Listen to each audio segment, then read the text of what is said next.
I'm filing a bill na total stop, hindi yung regulated, hindi yung strictly regulated. For me, no.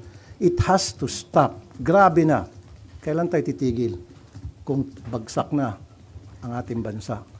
Merong bus driver na nahuli ng mga pasahero habang nagmamaneho, nag-online gambling. Paano na kaya umaga yon?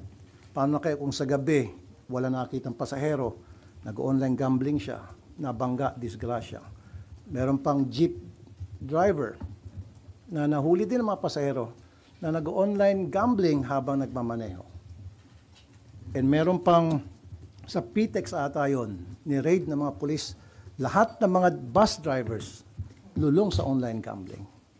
Napakarami ng taong lulong dito sa online gambling kasi napakadali ma-access.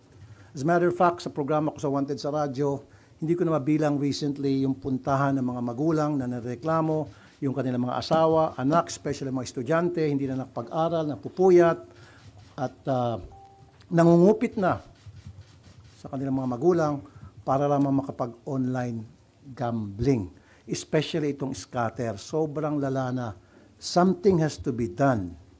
That's why I'm filing a bill na total stop, hindi yung regulated, hindi yung strictly regulated. For me, no.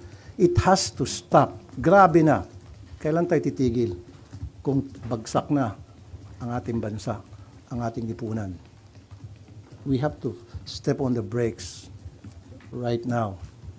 And with your help kayo sa media, ma-disseminate properly itong information na ito para sa kalaman ng lahat na meron tayong sakit sa ating lipunan sa pamagitan ng epidemic, kung tawagin ko, itong online gambling.